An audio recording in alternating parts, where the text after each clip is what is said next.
Man, that mic stand is pretty rough, ain't it? Yeah, it's bad. All right. I'll give us a countdown, and we can just full send it. Yeah, man. 5. Let's do it. 4, 3, 2, 1. Guys, welcome back to Off the Clock, the soon-to-be number one podcast in the world. Shout out to Thomas Hodges. Yeah. The intros are back. We're back in our back in the flow, back in the groove. Fiery passion of this being the number one podcast in the world. Yeah, it's going to be. It's going to be the number one podcast. For sure. It might take 30 years, but it will happen. Basically is already. You just don't know it yet. Maybe the number one fellowship podcast. Ooh, I don't know. Shots fired. Just kidding. Guys, I almost hit a turkey on the way here. Is that why you were... No. That's not why I was behind. 4 minutes late. But I was driving down the road, and I come over this hill, and there's this turkey standing in the middle of the road. And it starts walking off the road. And then when it sees my car, homeboy turns around and starts walking the other direction towards the oncoming vehicle. And I was like, dude, I can't hit a turkey. I was like, I don't know what that's going to do to my car. So I slammed the brakes on, and he just stood there in the middle of the road just looking at me. He pulled a deer, man. Yeah, he was just hanging out. Nice. And then he just gingerly walked across the road. Well, I'm glad he was okay. Yeah. We'll have him on the pod. He's our next guest. Glad my car was okay. So. That was the real thing, you know. R.I.P. to the Avalon Anyway. after hitting a turkey. What are we talking about today? I don't know. Who are we talking to is the real question. Yeah, I guess that is the real question. Aidan.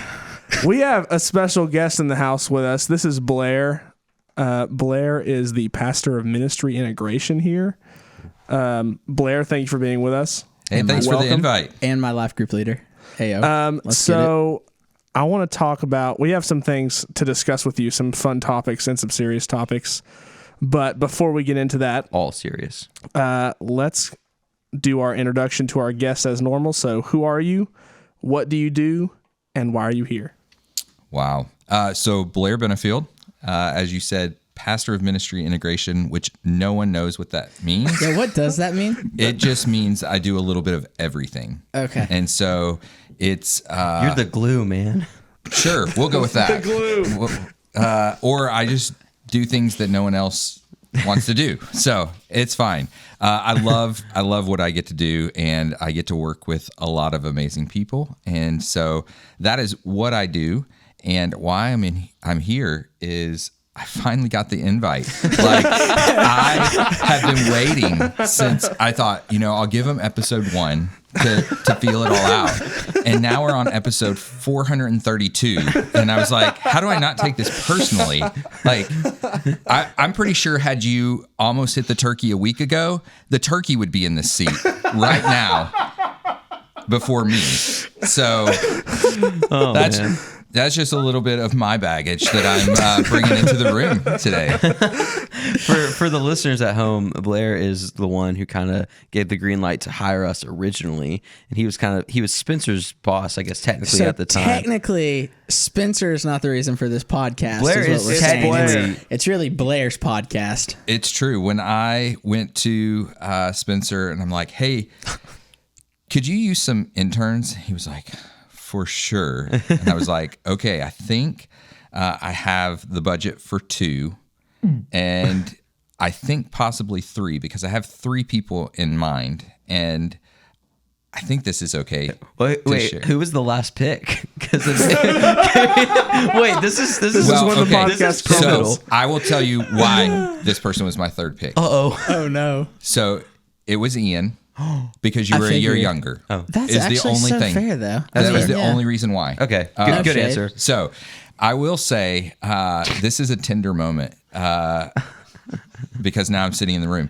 So when I first met with Grant at Starbucks to talk and see if he Grant would be drinking that coffee that you love so much. I think I had a water. You did actually. I just wanted an excuse to go to Starbucks. So that is fair. It's funny. It feels like yesterday that I met with you. It does. So Grant, because this just goes to show how amazing he is. He's like, I would love this opportunity, but I think you should ask Ian first because I wouldn't want to take that spot from Ian. Dude, oh my gosh, what the heck? I forgot I said that, but I did mean that. Yeah. And hey, we work together, so it all worked out. In my That's mind, I was amazing. thinking he has no idea that I'm talking to Aidan and Ian. I had no clue. So it was amazing. In my heart, I'm like, this is why we want you, Grant. Dude, With yes, for real. One I of think the you many did say reasons. that. I think you were like, this is why. Yeah. Yeah. So Wow. That's awesome. Full circle, but it still For took real. so many episodes. It's been to- over a year since we started this podcast, Yeah. and more than a year since you hired the three of us. Yeah. So for sure. And here we Yeah, are. That Here is we are. wild. And this will be episode 30. yes, episode 30. Is it actually? Yep. It's my age. Dang. Yeah. Blair's 30. Yes, Yeah, sir. sure. Yeah. Yeah, we'll go with Absolutely. that. Yeah. Yeah. Okay, so Blair, I guess something that would be helpful for our listeners, just to introduce you a little bit more before we get into the topics. Aidan, I love that you just went, guys, right on top of the mic now. Just the volume change was just awesome. Hey, I am the one that yeah. has to suffer the consequences of that when I edit all this. But talk a little bit about your experience in ministry and your how you ended up, just briefly, how you ended up at the role you are now at Fellowship. Yeah, great question. So I'll make this brief, but I've done student ministry for 23 years. And So you started when you were 7? Right. I was about to do the math.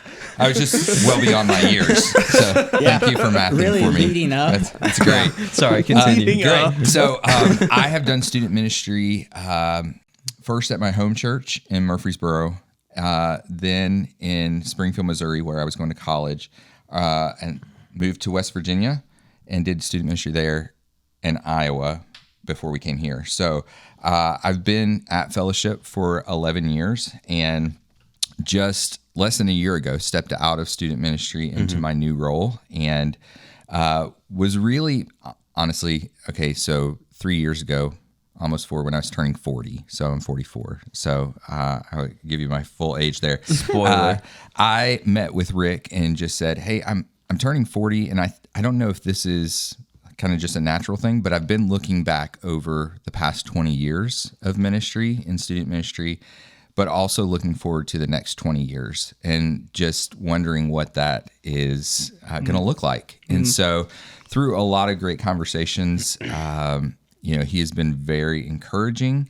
And I thought at that point, probably I had about 5 years of student ministry where my personal hope and prayer was like, I want to leave on a good note, not the guy who should have hung it up 5 years earlier, but just doesn't know what's next. So you hold so tightly. So I thought I had 5 years left in student ministry at that point, and then COVID hit. And COVID student ministry, it was like dog years. It was wild. It was insane. The rate at which we were doing things online and meeting in the parking lot and all those things just really took that 5 years and kind of squished it. And so then we went through a pretty long process of trying to hire for my replacement. And so in that, some really great conversations, some really great things that I learned about myself, of just things that I loved about student ministry that I felt I was pretty gifted in.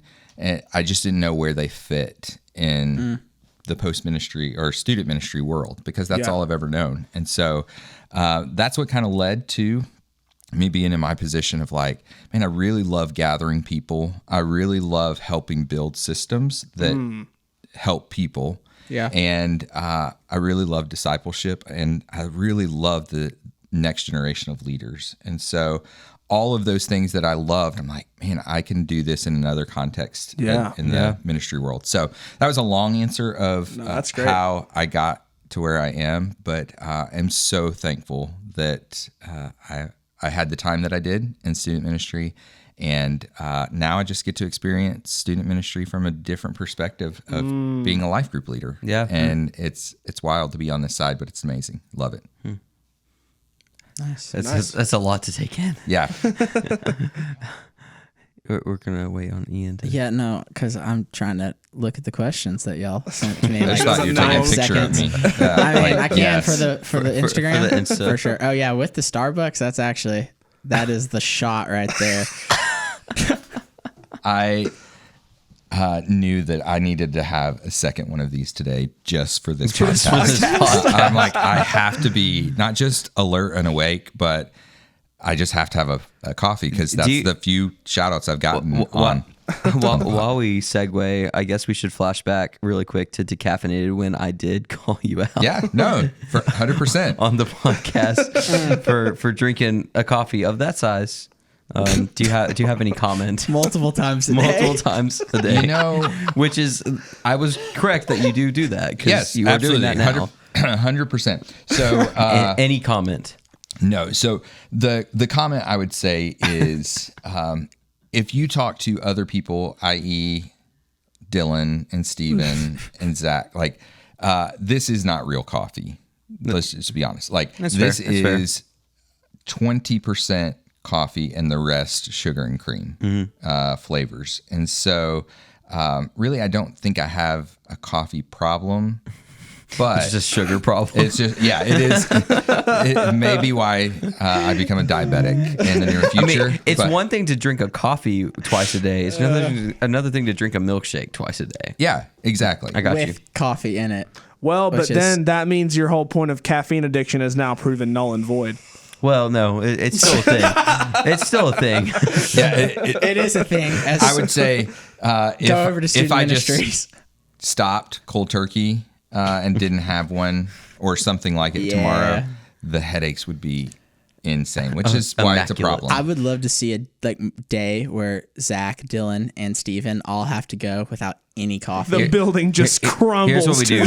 Here's what we do. They go without any coffee, and then they are all on the podcast. And we have a full-on coffee shootout, and be like, "Was this worth it?" Yes. All right, future episode idea, guys. Write it down. Shoot, that would be a nightmare, dude.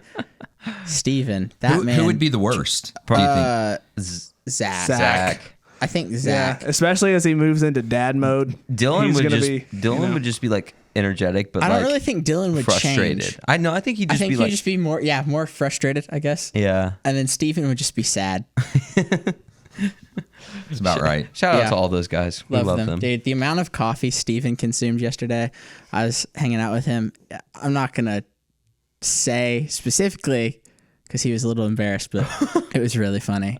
I was with him for like a couple hours yesterday morning doing senior pictures, and homeboy was putting some coffee down. It was a skill, honestly. Well, yeah. I kind of wonder if Steven comes from the barista world, like how much would I consume if I worked at a coffee shop? Like it's bad. Probably I'm almost curious, like what would you consume? Like what type of coffee? Would you stay there, or would you like switch over to actual you get coffee? to try everything. Yeah, I think I'd probably branch out. I would try.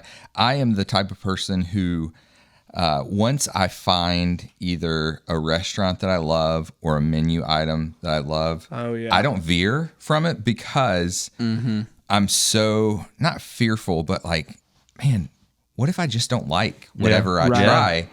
Now I'm just kind of stuck with it, and I'm just gonna know I just missed out on something I really love. I should have just the regret piece in me. Exactly. Like, so I am pretty like scheduled and pretty disciplined and predictable, I guess would be a way. Like you can find me every Friday night at the same Mexican restaurant eating the same mixed fajitas. I love that. And like, why? Why would I try something else when I love this so much? If it's taking care of the issue, I mean, that's great. There's something to be said about comfort too. Like if you just like it, just let yourself enjoy it. It's like Chick-fil-A, man. Chick-fil-A just is never bad. I love Chick-fil-A. I'm telling you so much. I've had some rough Chick-fil-A experiences in the past, okay? Aidan, I'm not talking about the experience. I'm talking about the food. The food is always That's just part of the experience. Okay, we're jumping down a rabbit hole. No, I will. If I can, I'll hot take on this. Because We'll send. You have a lot of hot takes. I do. And this is going to line up with some of the ones you're like, this makes sense. We're having a conversation about it. I don't love Chick-fil-A. Like, okay, I will probably say I only eat at Chick-fil-A maybe 5 times a year. Wow. Well, I'm honored to be on that wild. list of 5 times a year because we went to lunch at Chick-fil-A a few months ago. Yeah. Yeah. Wow. And usually Special. it is, if I'm traveling, it's just like hey, I know what I would get here. Goes back to that. Yeah. I'm just boring, I guess. If you want to really dig down into it, I just don't think it's that great. It's good. When I do go there, it's fine. But it's like, if I'm hungry, Chick-fil-A just never crosses my mind as a place that I would go to. So. See, it's the opposite. I'm like, first thing I think of, Chick-fil-A. See, Dude, When I I see a think of Chick-fil-A. Chili's these days. there's at least reasoning. There we So go. good. There's reasoning behind that. I can accept that as a hot take. Like, you like it, but it's not what you crave, and that's Right. cool. That's Yeah. cool. I've Okay. had literally, I think, like 4,000 points in my reward system for 3 years. And what I Holy do muffins, is bro. like, I'll be like, man, I really want a fountain drink. And I'll spend it on just getting a Coke from Yeah. Chick-fil-A. Yeah. And I mean, that's fair. so, It's kind of smart. Nice. but I did find out you can gift them to people. Yes. So I You should, could- you could send I them should some- probably be Yeah, like, Chick-fil-A Ian, points. I know this is your love language, so I'm going to gift you. Ian's love language.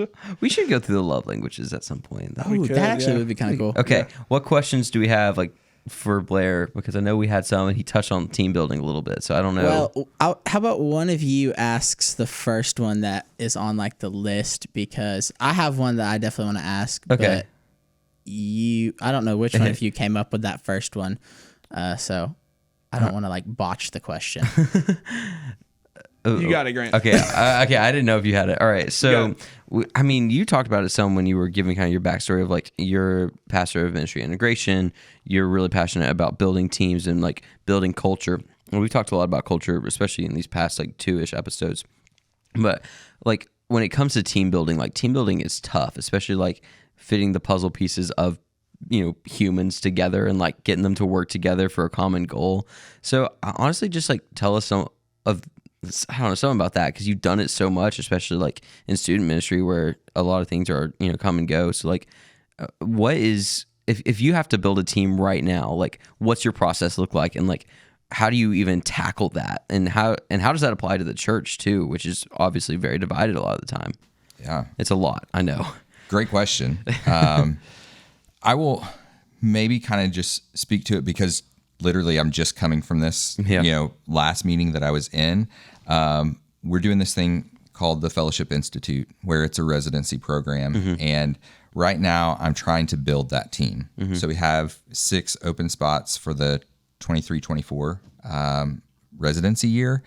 And so what I'm doing is I'm looking for heart. Like in the application, they're kind of telling me about what their heart for ministry is. And that kind of drives where I place them. So like, hey, my heart is for worship ministry.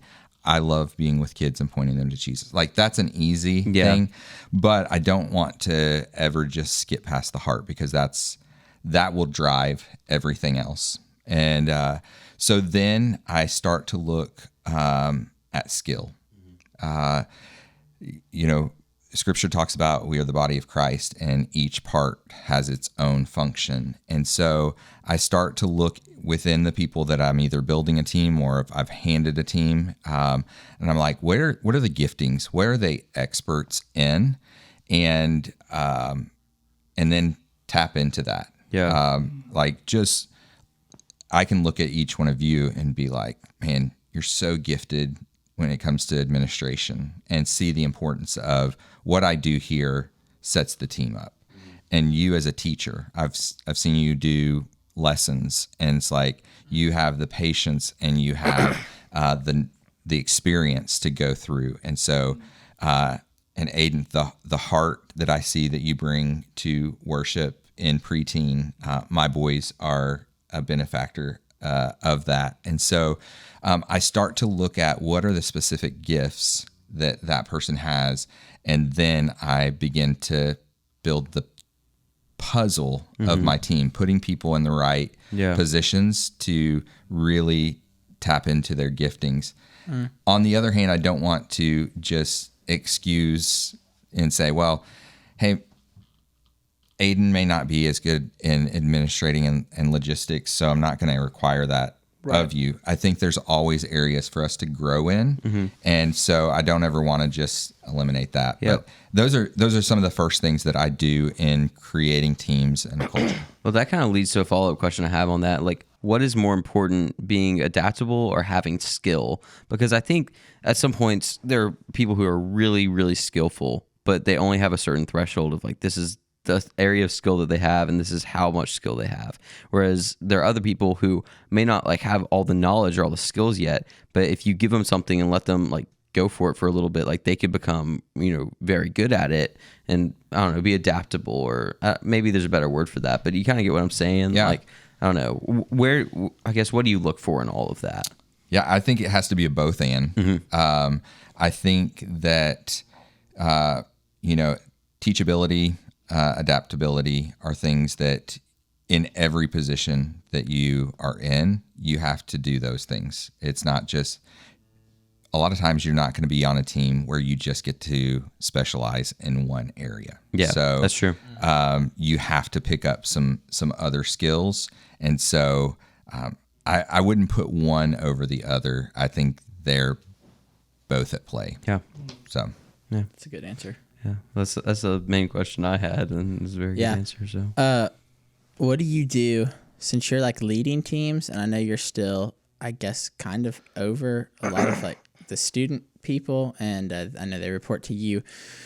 What do you do as a leader to take care of yourself, like emotionally and mentally, so you're able to lead those teams like on a day in, day out basis? yeah, Coffee. coffee for sure. Starbucks cures all problems. Yes.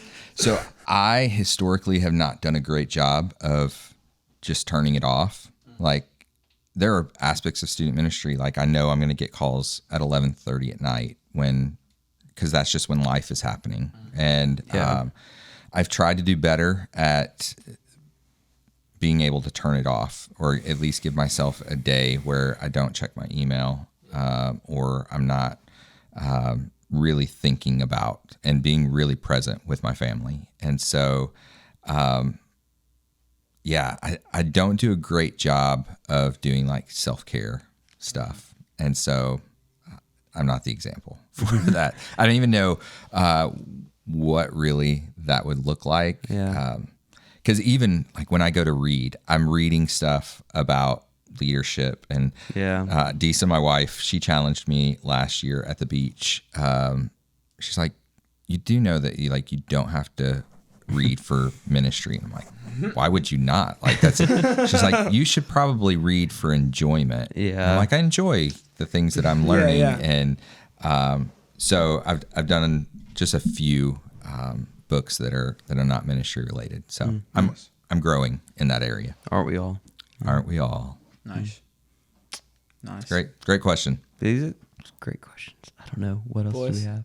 Any other like big ones? Because I know we have several other things, but Let's get through these. I don't want to the real questions come out. transition it unless if y'all have anything else. I feel like I had one yesterday that was really good. I don't know. You and Grant were sitting in the back of the room after rehearsal last night. And you were like, Spitting some off, man. oh my gosh, yeah, that's so good. Yeah, that just like screaming. And I was we were not. trying to figure out what was happening. They're like, dude, we've got the whole episode planned out. We're good to go. And I was like, okay, send me a note. And they were like, yeah, I got you.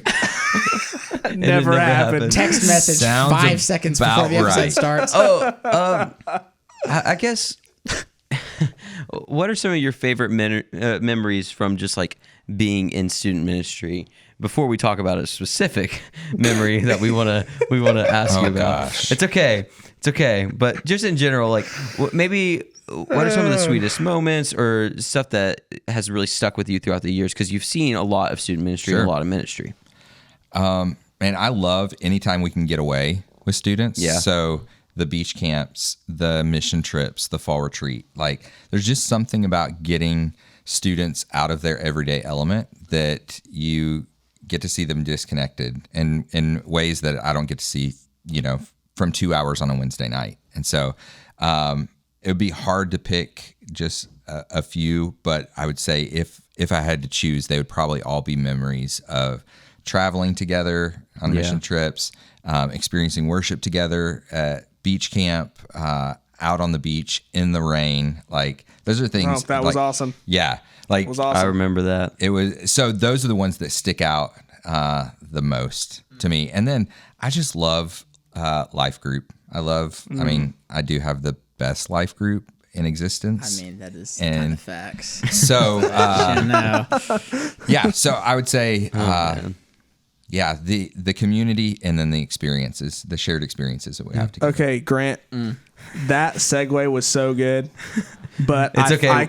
I remembered the question. We'll put a pause on Yes. my segue. We will Finally. resume. It's just foreshadowing, guys. That's great. Okay, Blair, Yes. you're part of a big church. There's a lot of staff at this church. There's a lot of teams at this church.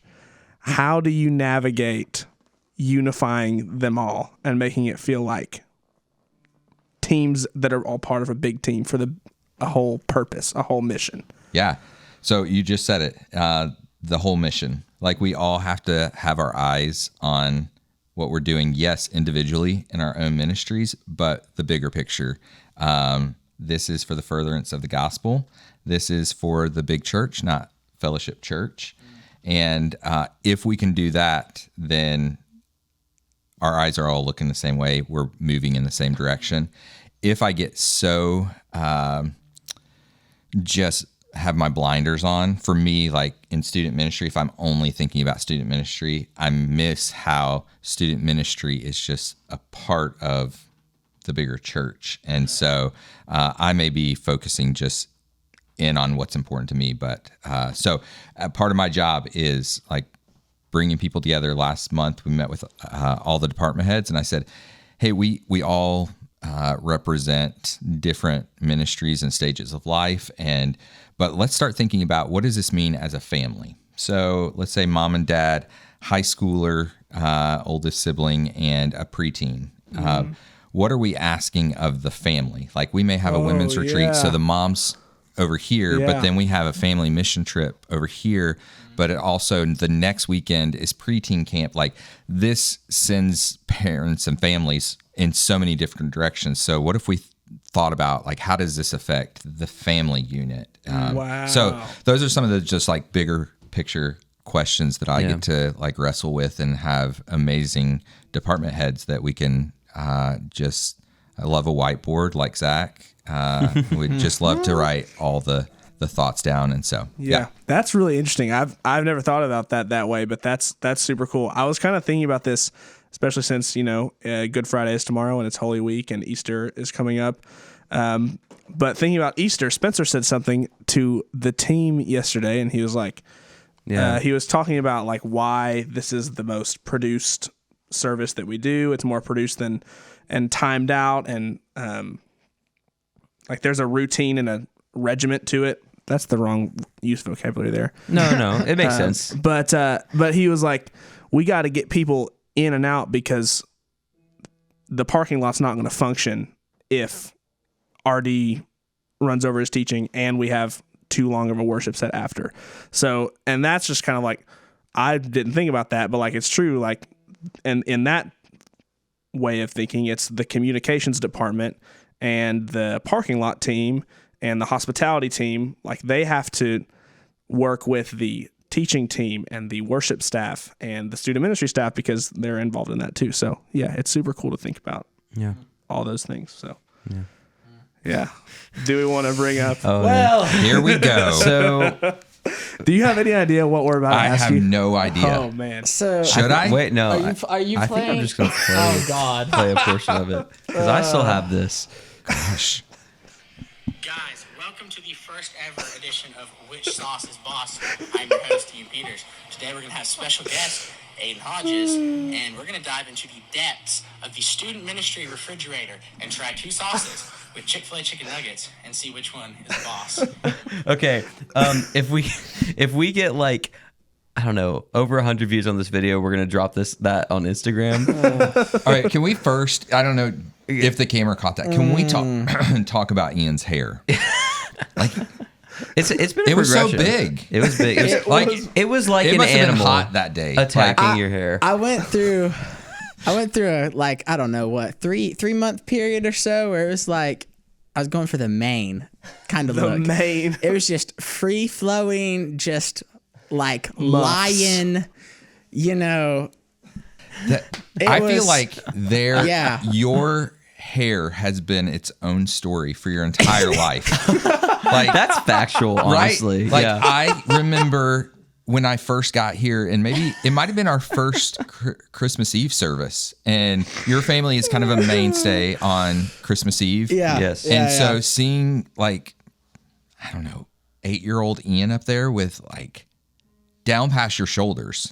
No, okay, that It was pretty long. It was- and it was to the shoulders. It wasn't past the shoulders. That was. I mean, that is a very important clarification. I mean, okay, there. well, say down to the shoulders is here. Past the shoulders is there. That's at least like a couple inches right there. Sure, we'll go with that. Big shoulders. You got big shoulders. Just so you know, but then yes, to go to that video, which is like we've gone through a few phases. We went through the long hair, multiple iterations of that, but it was kind of all the same thing. Then finally cut it short in 7th grade. Didn't really know what I was doing with it for like, I don't know, 3 years. Then just kept getting it cut. Finally, it's like, oh, I'm going to grow it back out because I watched Outer Banks and I was like, oh, shoot, that's what I need to do.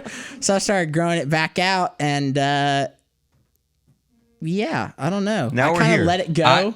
We're here now. I love this look. Thank you. it's I great. love- it does look Appreciate that. Yeah. great. Yeah.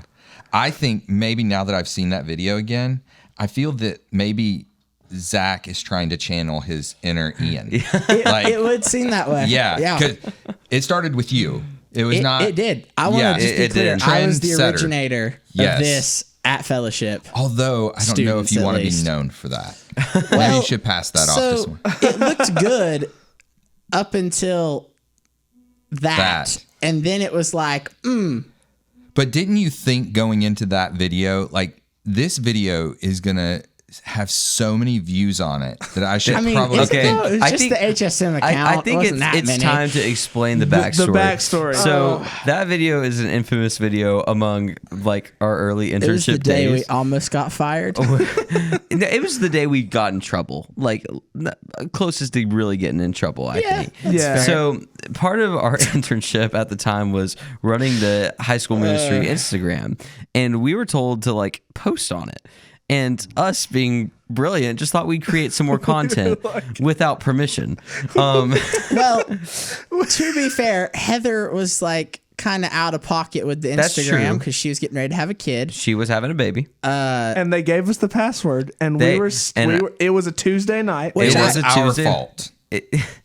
Sure. Yeah. Yeah. Go ahead, keep going. Yeah. Anyway, so we're all working on something that night. I don't even remember what we were working on. Maybe just setting up for the day after or something. And I remember Aidan was like, or maybe it was Ian. I don't remember who was like, hey, there's some sauces in the Well, they kitchen." were chicken nuggets. There were chicken nuggets and sauces. And I was trying to figure And out if they I were could like- eat the chicken nuggets because I didn't know who they belonged to. Well, but I was. they were- finally I'll- just, I'll tell like, you what, full there sent it. wasn't. There wasn't Chick-fil-A sauce, so I was trying to find a suitable sauce. And then it spiraled into the what if we film this and post this on Instagram? And Try the sauce. I mean, I thought, oh well, I don't want to get in trouble. So Grant was So like, I won't be in it, but I'll film it He'll and edit edit it and post it. Brilliant. My plan works. No, I'm just kidding. Meanwhile, Aidan and I are just like, oh yeah, no, we got it. Yeah, We'll take the heat. so It don't matter. It's fine. They filmed this whole thing and we posted it. And I remember, I think we got like a text or call from Spencer. Spencer called me. It was about up for what, 20 minutes? Oh yeah. no, we I get think a it was phone up for call. longer. I don't think know. it We were still working that night, and we get a phone call from Spence, and he was like, "Hey, boys." And we're like, "What's What up?" are you doing? They were like, "What? Why?" So Blair, what was your thought process when you saw was the reaction? which sauce is boss? Or was there one? That was the title of the video, by the way. Yes. So, first of all, I'm like, I love their initiative. Like, they are not ones who are going to sit around because you were relatively new. Yeah, we've been there That for was maybe like a month. maybe- Yeah. Was it even that long? I don't even- Probably not. Yeah, it was. Yeah, it was probably a couple relatively weeks new, in. and I'm like, Let me look at the date. they did not even wait around to create their own content? It was like 2 weeks, 3 weeks. Okay. It was February 21st. So we've been working there for 3 weeks. Yeah. Okay, so the first thought was great initiative. Second thought is I should have been a better leader and given them guardrails and not the password all at the same time. And what date did you say that this February posted? 21st, 2022.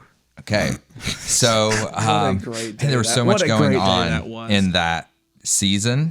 We were looking for a high school pastor. It's true.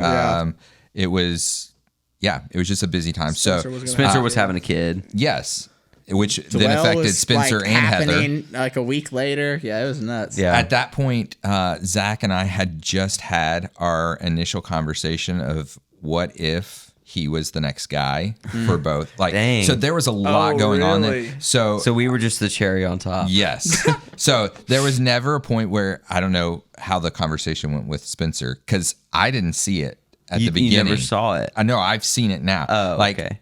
I think Heather was the one who saw it Yes. first. Yes, she Heather did. told Yeah. Spencer. Spencer told me. That sounds right. Yes. Yeah. So I was like, it's fine. Don't freak out about it. I think Heather was like, what have I done? Like, I'm so sorry. So, yeah. It was fine. It was We were great. quickly told after that Grant would be the one primarily to We charge of were. the That's so Instagram. true. Which is so my such plan did work. Yes, which was a brilliant plan. Oh man! And then I ended up not working in student ministries like after that summer, so it didn't really matter. But Yeah, Here's that's the real question: who still has the password? I actually was never told to give out the password, but after I moved out of student ministries and when I was in my time of not being employed by fellowship, I deleted the ages. password and the account because I felt bad. I was like, I don't want to have this. I'm not supposed to have it anymore. I knew I wasn't. I still had a key to the church. I never gave that back, but hey, Rebellion. Hey. We don't talk about that. Okay? anyway. Do you? I still have a key to the church. I was gonna say, do you all have a key to the church? I work here now. I got Yeah, legitimate so- keys the other day. Yeah, he I mean- did. Well, according to Spencer, I'm still on staff, even though I don't get paid because I'm in We the were system. actually I never don't- taken off Paycom. I don't know how accurate that is, but so I don't know. I got to keep my key fob, which is kind of All right, a W. I'll check in with the person who controls. Oh, that's me. Nice. You're good. You're good. Kevin Huggins used to be on staff here, and he would always talk to me and our staff about handing over the keys of the church because when he was a student, he was, I don't know if it was an official internship, but he had a great relationship with his youth pastor. His youth pastor gave him a lot of ownership. And he said, I knew that I had ownership when he gave me the keys to the church. Yeah. And so he's like, and what a pivotal point that was in my leadership development. Yeah. That they trusted me enough to give me the keys to the church. So we talk about that such a within good our team. Absolutely. And now obviously it is We are the fruit of those yes, words. Oh, yeah. literally the keys of the church. Yeah. You guys have. So Yeah. That's awesome. I never thought of it that way. well, that was not nearly as bad as I thought it was going to be. No, it Like, wasn't. I was trying We were to just curious of what your opinion was because it's still been like not a lot of people know about that. It's like still a running it's joke. It's honestly. a blip on a lot of people's Yeah. radars. Yeah. Because I mean, it had only been out for like Well, maybe and what's 30 funny minutes. too is Spencer like kind of complimented it at first. He was like, "Yeah, it was like creative and fun," and now he just completely craps He's on it. like- It's like it was the worst thing that's ever happened in the history of the world. And it's like we're just like, "Oh, I thought it was kind of funny," and he's like, "No, it wasn't." I think he was not doing one of funny." those compliment sandwiches where he like Yeah. compliments you, then critiques you, then compliments you. And I think that's kind compliment of sandwich. that's kind of how that But went. now but he's removed the bread from said Yeah, sandwich, and it's just only. we're at the point. Yeah. We're far enough removed to where we all think it was silly. But which is fair. I mean, So let me ask you this: was that prior to your podcast? Like, had you started? Yes. yeah, Okay, that was so right before. Could we say that video it was the inciting the- incident. yeah, was the thing that made you say, "Hey, Yeah. maybe we have stuff we can talk about and have a voice. Probably. I mean, And it doesn't have to be sauces. It could be think real life stuff. I know that the conversation about the podcast and Which Sauce is Boss happened in the same exact Dwell. location. Well, and maybe same exact time, but it all happened in the tech booth. So maybe happened that's where we before were our Dwell, most didn't it?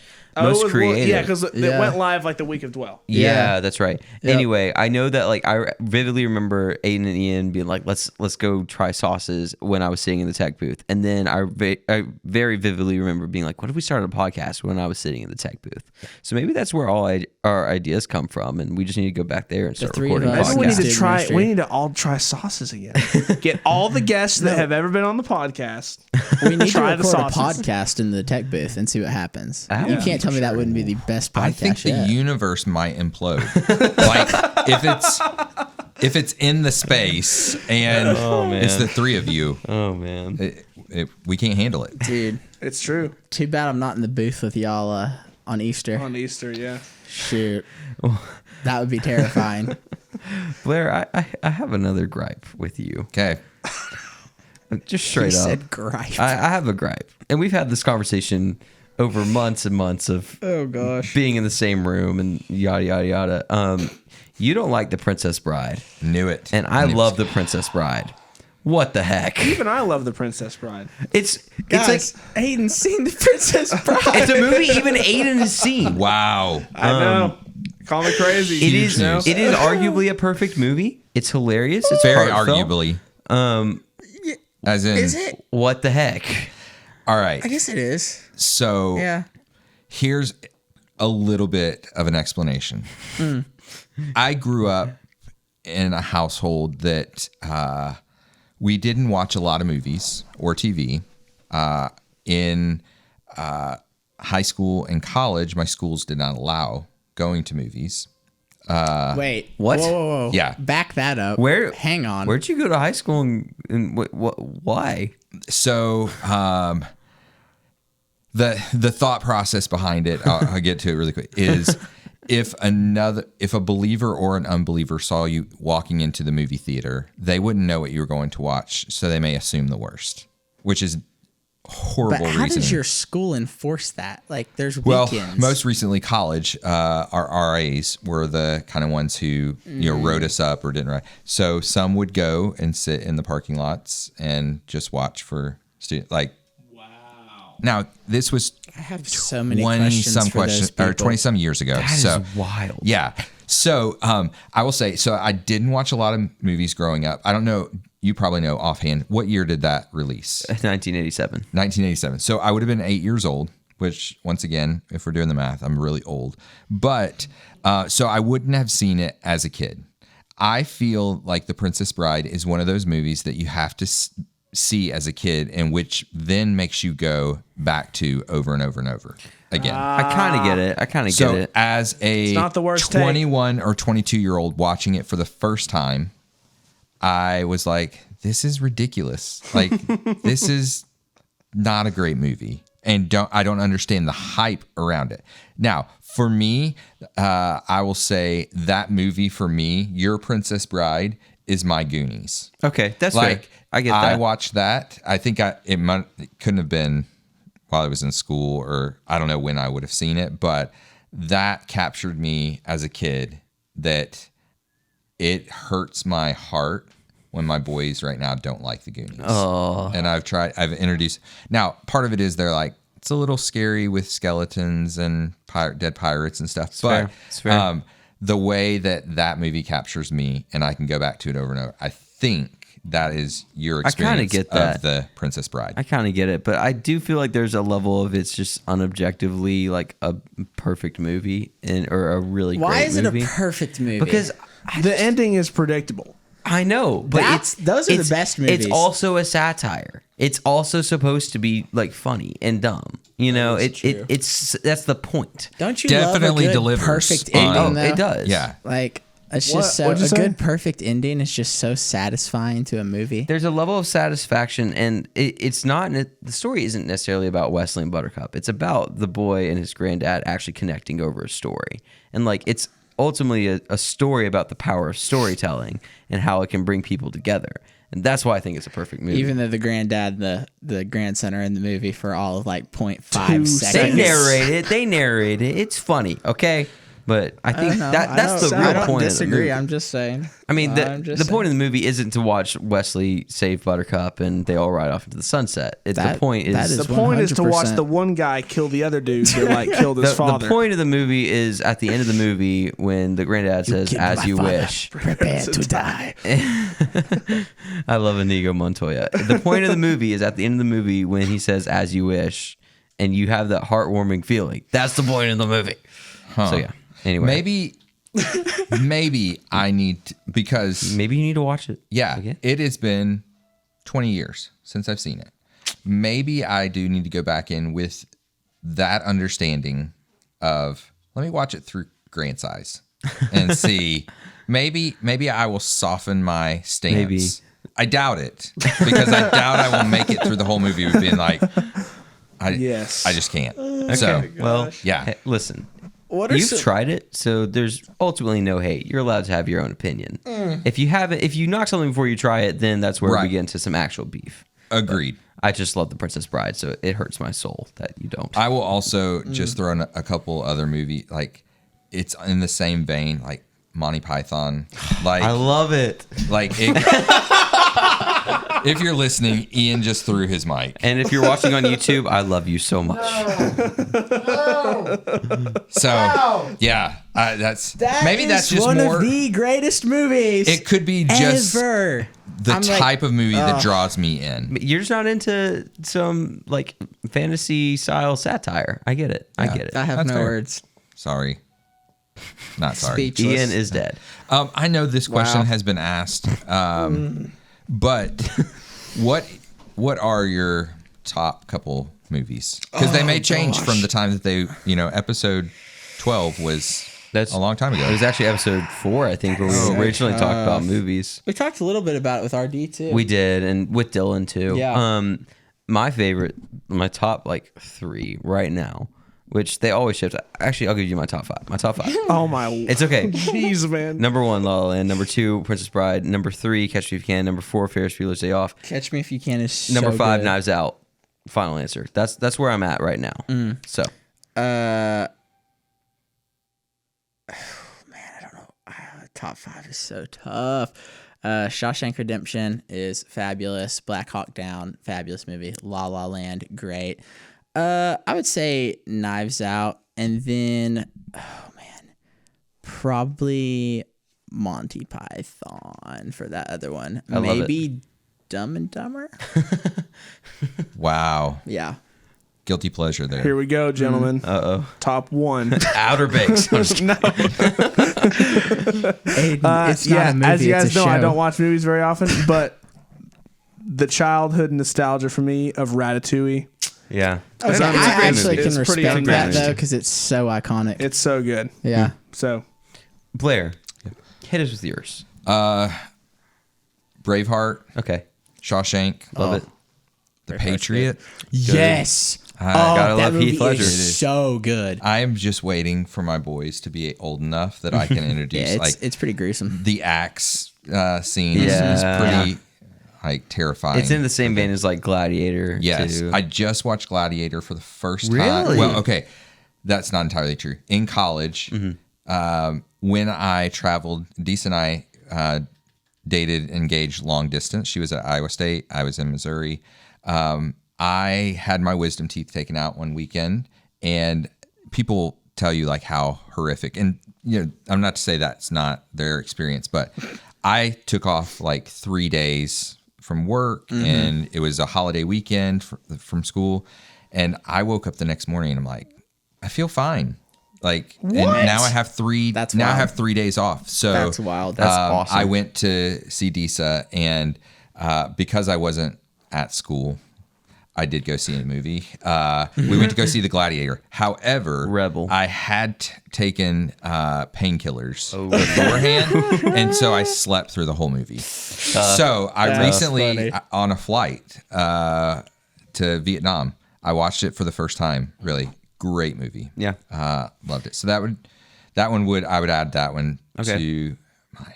I do love like Knives Out, where you go back and see how everything. I'm like, I love the thought. So I would say Knives Out. Knives Out has been a consensus among like a lot of the guests that it's a favorite of a lot of people. I just feel like it's one of the better movies that's been put out in the last, I don't know, little bit.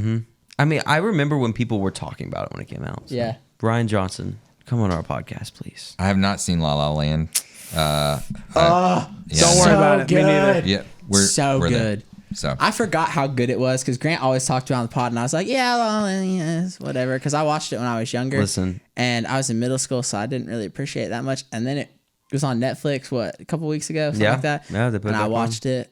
So good. Oh my gosh. it's so freaking I know, good. Ian, for you, this is going to kind of be the equivalent of choosing your favorite child down the road. But like, if you had to pick one of these that you could watch for the rest of your life, like you can continue watching it, the one that you discard, you can never watch it again. Oh, wow. Would it be La La Land or Outer Banks? Oh shoot! Well, That's tough. I know, You like that's gotta movie pick- versus series, but You got to pick Outer Banks, man, because there's going to be new ones. that is a valid point because here's the Listen, thing. this is quality over quantity right now. I've seen La La Land, and it is an amazing movie. That's fair. But I know where we're going with this. yes, Aidan is right. There will be more Outer Banks that like. But I'm not saying Would Outer it- Banks is would better it- than La La Would it Land. 'cause change if it was not. if the third season was the end of Outer Banks? Probably. Nice. Got it. Okay. Yeah. I was pretty disappointed in Outer Banks in that I was in the next to last episode, and I'm like, they're not going to wrap this up.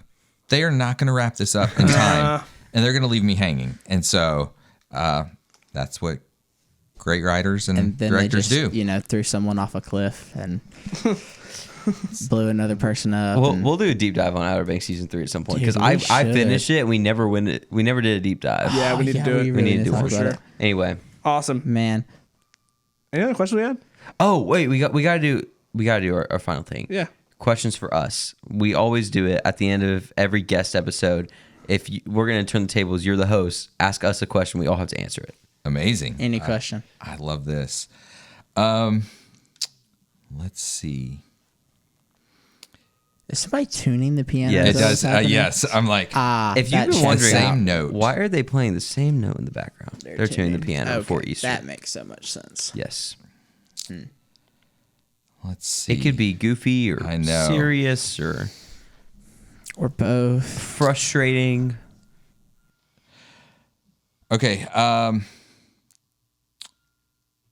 What would you say has been the biggest surprise about being on staff at church in your different roles? The amount of Yassines I eat on a consistent basis. Hot take. No, I don't even think we have time to unpack that one.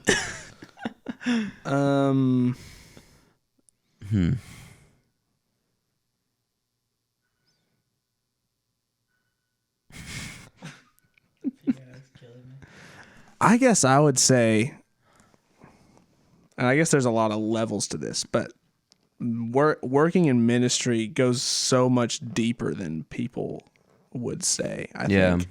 And like you can look at that from like how, when staff transitions happen and people are always like in the midst of like seasons changing and stuff, like that's a big part of it. But I would also say like, you go into ministry and you're like, oh man, everything I do is about Jesus, and I want to be so much more invigorated and, in my faith, and, I want to pursue the word harder than I ever have. And that's actually absolutely not true. I had a conversation with Blair actually in my internship one time where I was like, I walked in to church one morning and I was like, I kind of felt Sunday morning start to feel like a routine. Yeah. And I don't know. It's just like you think that, oh yeah, I work at church. Like this is what I do. Like this is going to be so easy and so much fun. But no, you have to be really intentional about a lot of things. Yeah. to keep yourself in the right place and to pursue relationship with the Lord and pursue relationship with those you work with and everything like that. I'm gonna springboard off that because I think what still surprises me to this day is the amount of heart checking it requires to work at a church, which is really just springboarding off what you're saying. But I think you just have to consistently, because if you don't, you're just gonna get caught up in a rhythm, and God isn't a routine. Like, God is much more than a routine. So I think it's very easy to get caught up in that, and it just requires a ton of heart checking. So, I think. Sorry, that piano is really killing me. The ADHD, man, it's a problem. Anyways, I think for me, one thing is just the randomness that is like working at a church. Like, there's just so much just out of nowhere, just randomness that happens. Like the amount of times people are just walking into people's offices and like people are hanging out. Yeah. Or they have like this project that pops up out of nowhere. Yeah. And it's like, oh, we're actually gonna I don't know, do this to the drums or something like right before service, which probably isn't the best idea, but just the randomness is one of the things. Yeah. And then the other thing would be to getting to see that it's not all just the Sunday morning stuff that you see. Yeah. Like just the realness, I guess. Yeah. Sometimes we think of our pastors as these far off beings that exist on Sunday mornings, and all these people are like some of the coolest people I ever met working at this church. Funniest folks. But even like I've known so many of the people here for so long. Growing up. But just the difference between like me coming in on a Wednesday evening for a rehearsal or for a student service or on a Sunday morning versus like being here like throughout the week and like sitting in on meetings or like whatever it is, just it's not exactly what I think a lot of people think it is. Yeah. And it's really cool. But it takes, like Grant said, it takes a lot of heart checking. I would say if I had $1 for every person over the past 20 some years who asked me the question, so what's your real job though? Like, I get Sunday or Wednesday, but what's your real job? Yeah. And they just don't have a concept of what it's like to work in a church because, like you said, they think it's just Sunday. And so it's been interesting to watch you guys kind of get to see behind the curtain and see like what does it take to put together everything that happens on Sunday, or what are these things that just pop up, or these conversations that are necessary but not planned. Well, it's funny because sometimes I'll get a question like, oh, RD, you work at Fellowship, like, RD, like, what's he like? Or like, Greg? Like, I'm like, I just had a conversation with, RD about the Oscars, or Greg about football. Like, they are real people. And I think what we hope to do on Off the Clock a little bit is reveal the people, like who you really are. And Blair, I hope that some people who are listening can get a more full picture of who you are. And they don't just see you as some guy with some far off job, because you're a really awesome guy. Hey, so thanks. You're welcome. I am so thankful to have the opportunity to be on the pod, and am so proud of you guys. Thank you, Blair. Just from those initial conversations that we started talking about the internship to where you are now. I'm really Grant proud. getting me a job, apparently. Thank you. Appreciate that. It's true. He had your back the whole time. That was the sole reason you were hired. No, I'm just kidding. Awesome. Oh, man. Well, it's been a great episode, Blair. Thank you. Love you very much, man. The next time you come on this podcast, you better have seen The Princess Bride again. Yeah. Okay, I will make that it's your homework. A promise. It's your homework. That I will do that. But I will warn you, I will probably come with more ammunition because I may double down.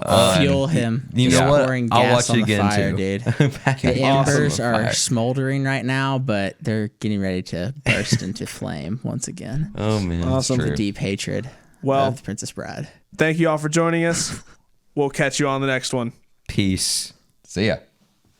As you wish. Sweet. Nice.